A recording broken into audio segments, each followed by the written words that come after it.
Hello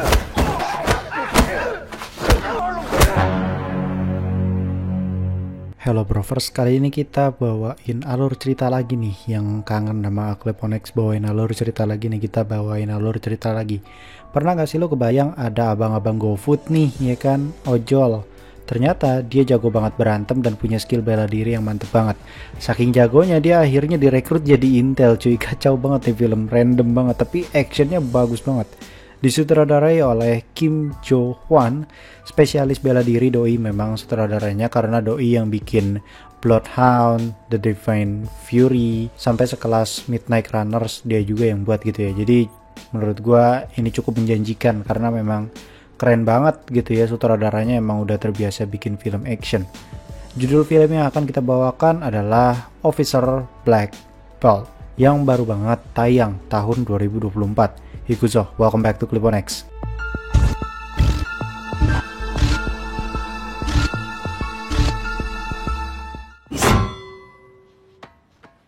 Suatu hari, kita diperlihatkan seorang pria tampan bernama Lee Jung-do. Kita panggil aja namanya Lee. Dia merupakan seorang ahli bela diri dan beberapa olahraga lainnya, namun walaupun banyak olahraga yang ia ikuti, yang paling ia sukai adalah bela diri. Itu sebabnya dia punya kemampuan bertarung di atas rata-rata. Dia punya 3 orang teman juga yang cukup setia, temannya tuh bener-bener sahabat banget gitu ya. Kita sebut saja namanya ini Jamal, ini Agus, dan ini Udin. Di samping itu, Lee merupakan seorang kurir makanan atau biasa kita kenal dengan sebutan ojol mungkin ya, atau GoFood gitu atau GrabFood. Di perjalanan pulang, Lee tanpa sengaja melihat seorang polisi yang bertarung melawan penjahat. Melihat si penjahat ini main curang, akhirnya Lee ikut membantu dan hanya dalam hitungan detik, si bregong ini langsung KO.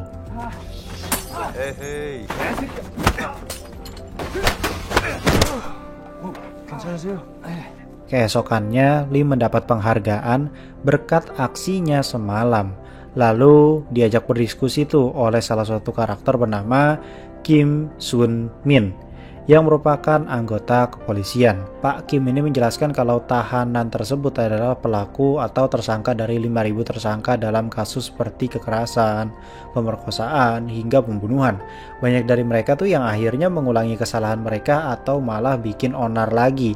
Itu sebabnya ada yang namanya petugas bela diri yang punya tujuan untuk mengamankan warga sipil dari para tersangka yang menggunakan gelang kaki pelacak.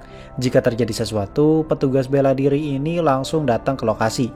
Namun karena Pak Cho sedang cedera karena akibat pertarungan semalam, jadi yang semalam itu namanya Pak Cho. Nah, akhirnya Pak Cho ini melihat potensi pada Lee dan meminta Pak Kim untuk menyampaikan perekrutan pada Lee.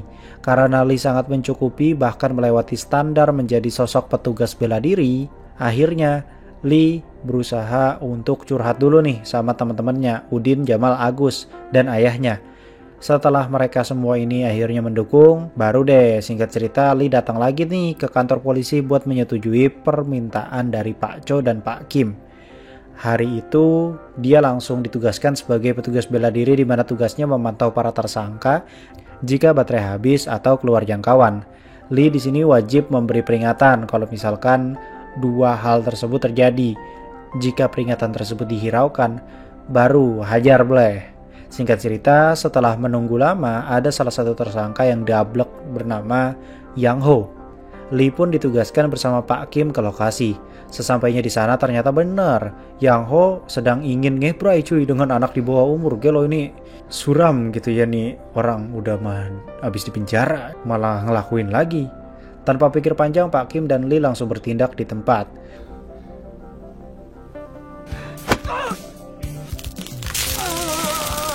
Lee kembali bertugas. Kali ini dia kedapatan seorang tersangka yang sedang ngocok depan bocil cuy. Ini random banget cuy, seriusan. Tapi untungnya ini tidak sampai 18+ itu ya, jadi tidak dilihatin sama sekali. Cuman ya pokoknya direpresentasiin bahwa nih orang tuh nggak bener gitu ya. Tanpa pikir panjang, langsung dihabek sama si Lee. Walaupun di sini rada kepancing emosi karena terprovokasi gitu ya cuy. Pak Kim yang sangat puas dengan kinerja dari Lee pun mentraktir Lee.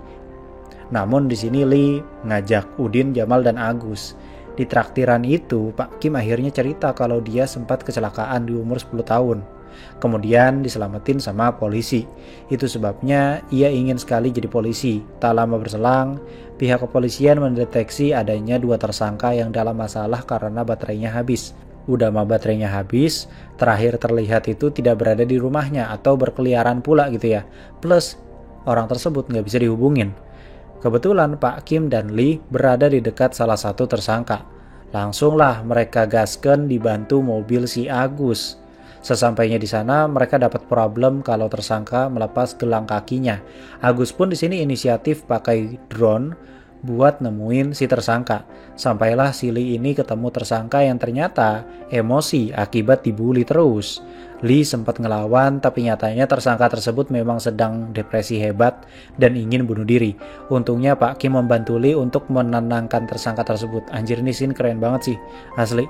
Musik, tone warna, sampai sinematografinya tuh sangat-sangat simpel tapi dapat feel-nya.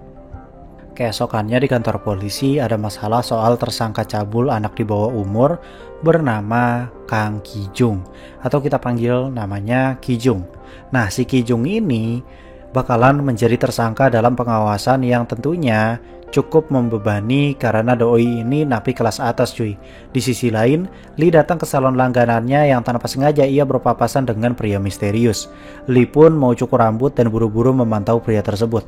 Nyatanya, dia merupakan seorang tersangka kasus pelecehan seksual juga. Tanpa pikir panjang, dia lapor ke Pak Kim dan berusaha dihubungi. Namun karena si tersangka ini bobal ke tulang, akhirnya Pak Kim dan Lee bergegas ke lokasi. Di sini mereka sempat kebingungan soal lokasi tersangka karena gelang kakinya tuh dilepas. Akhirnya Lee teringat kalau si tersangka sempat mampir ke salon langganannya tadi pagi. Tanpa pikir panjang, Lee langsung lari tuh ke salon tersebut.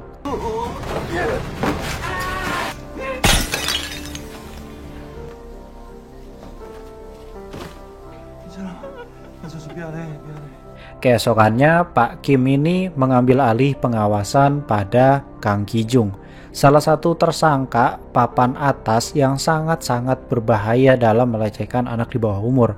Dia tuh cara kerjanya cukup terstruktur lah intinya. Beliau berbadan jangkung badak dan membuatnya sangat mudah merusak gelang kaki ataupun menghadapi petugas bela diri karena badannya gede banget. Namun untungnya Lee bersedia membantu dan singkat cerita, mereka berdua menjemput Kang Ki-jung untuk mengenakan gelang kaki dan bertugas mengawal proses keluarnya Ki-jung setelah dari penjara. Di sini mereka akan mengawasinya hingga waktu yang ditentukan. Sampai di lokasi, Ki-jung sempat melihat seorang bocil tepat di seberang kosannya. Namun hal itu dihiraukan oleh para polisi. Malam harinya, komplotan pria begajulan datang ke kosannya Kang Ki-jung. Pria tersebut kita beri saja namanya Saipul. Nah, Ki-jung di sini dikasih tahu kalau kelemahan dari GPS tracker ini dimana kalau jaraknya tuh nggak terlalu jauh dari rumah ya kayak cuman stepongan gitu misalkan, itu nggak ngaruh karena bakal kebacanya di tempat yang sama. Jelas ini masalah besar ya karena di depan kosan Ki-jung ada bocah perempuan cantik yang sempat diincer tadi sore. Pagi harinya Ki-jung bergerak namun ke arah jauh dari rumah. Lee pun inisiatif untuk membuntuti Ki-jung. Namun saat tiba di lokasi, Lee tidak bisa menemukan Ki-jung. Di sini Lee sadar bahwa lokasi tersebut adalah tempat les anak-anak, yang tentunya ini bagian dari kejahatan Ki-jung. Nyatanya, Ki-jung menemui seorang bos bisnis gelap di mana ia akan bekerja sama menculik bocil buat bikin video pelecehan lalu dijual ke bos tersebut dengan nilai yang fantastis. Akan tetapi di sini Lee itu ketahuan cuy karena terlalu barbar dalam mencari. Jadi dia tuh karena mungkin masih baru gitu ya. Jadi cara dia mengendap-ngendap tuh masih serampangan. Ki-jung yang memutar otak akhirnya buru-buru ke restoran gimbap untuk membuat alibi ke Pak Kim. Keesokannya di sore hari, seorang bocil yang cantik tiba-tiba diculik. Di sisi lain, Saipul mendatangi Kang Ki-jung untuk memilih ruangan rahasia di bawah kosannya. Tentu ini bakal mengecoh GPS trackernya karena ya tentu saja tadi yang seperti sudah dijelaskan bahwa GPS trackernya tuh nggak akurat. Di saat yang bersamaan, kalian ingat begajulan yang pelaku pelecehan juga di awal film tadi? Nah, bangetnya yang ini. Namanya Yang Ho, kalian pasti ingat. Yang Ho ini akhirnya direkrut dengan divisi yang sama, cuman beda tugas dari Ki-jung. Tak lama berselang, Pak Kim ini harus direpotkan dengan si Yang Ho yang tiba-tiba lost kontak dan baterai gelang kakinya sekarat. Mau nggak mau, Pak Kim dan rekannya menuju lokasi, sedangkan Lee ternyata tetap pada tugasnya mengawasi Ki-jung atau membuntuti Ki-jung. Dan ternyata mereka semua itu dijebak. Pak Kim dan rekannya yaitu Pak Cho yang baru saja pulih harus berhadapan dengan puluhan gangster dan begitu juga dengan Lee. Bedanya di sini Lee sendiri dengan seluruh ilmu bela diri yang kepake semua cuy nanti akhirnya. Bukan sembarang ojol loh pokoknya. Bukan sembarang intel juga nih bos. Ini beneran legit 5 bela diri kepake semua di sini cuy. Keren banget.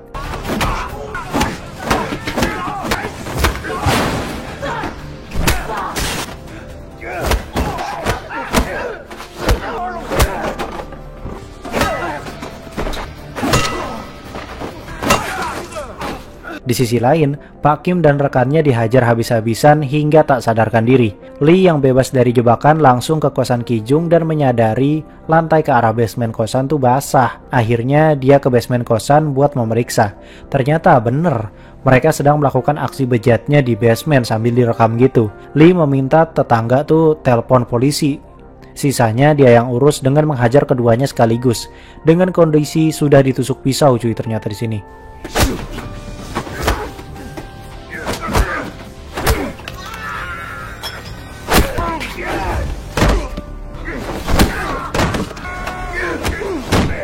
Polisi yang datang pun tidak bisa berbuat apa-apa kecuali dihajar lalu rip aim. Anjir pak minimal belajar aim gitu di aim lab gitu, atau enggak pakai airsoft gun, atau paling banternya main Valorant gitu ya. Saat siuman, Lee diberi kabar kalau Pak Kim luka di bagian tulang belakang sedangkan rekannya Pak Cho meninggal di tempat.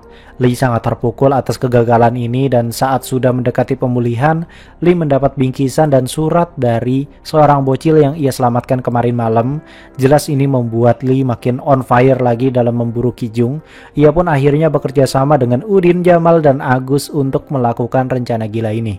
Semua langsung dipersiapkan dari pertasan, peralatan, hingga armor level 3. Dan tentunya karena si Udin, Jamal, dan juga si Agus ini emang orang ada cuy ya. Nah, mereka bertiga tuh orang ada gitu ya. Jadi supply keuangannya tuh mulus gitu ya. Singkat cerita, mereka melacak alamat pemilik plat nomor mobil yang sempat ditemuin oleh Lee di basement tempat belajar les anak-anak. Kemudian mendatangi rumahnya dan menginterogasi serta meretas komputernya. Di sini barang bukti sudah terkumpul tuh, tinggal melacak keberadaan Ki-jung aja untuk menyelesaikan semua ini. Akan tetapi saat ingin berangkat, ayah Lee sempat khawatir karena sebelumnya Lee itu kan ditusuk hingga tak sadarkan diri. Lee pun di sini meyakinkan ayahnya bahwa ia tidak bisa tinggal diam ketika ada banyak anak dalam bahaya. Cukup sekali saja ia gagal, tidak lebih. Ayahnya yang kini percaya pun hanya berpesan untuk jaga diri dan Lee berjanji untuk tidak terluka lagi. Mereka pun menyisir lokasi yang kuat diduga menjadi persembunyian Ki-jung. Hingga akhirnya penginapannya ketemu, lalu Udin, Jamal, dan Agus memantau lewat drone aja karena cukup berbahaya, sedangkan Lee solo versus squad.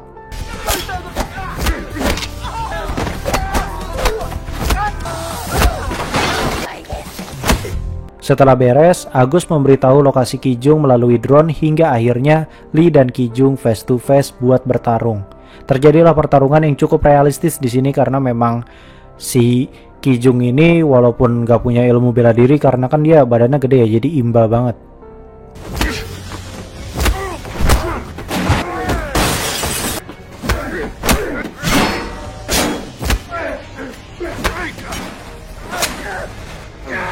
Saat terpojok, benar-benar terpojok gitu ya, sudah hampir detik-detik sakaratul maut gitu ya si Lee ini. Akhirnya Agus ini inisiatif untuk menabrakkan drone ke matanya si Ki-jung yang akhirnya membuat Ki-jung ini jadi kesakitan gitu loh ya, karena luka berat gitu. Dan barulah di situ dihajar habis-habisan sama si Lee.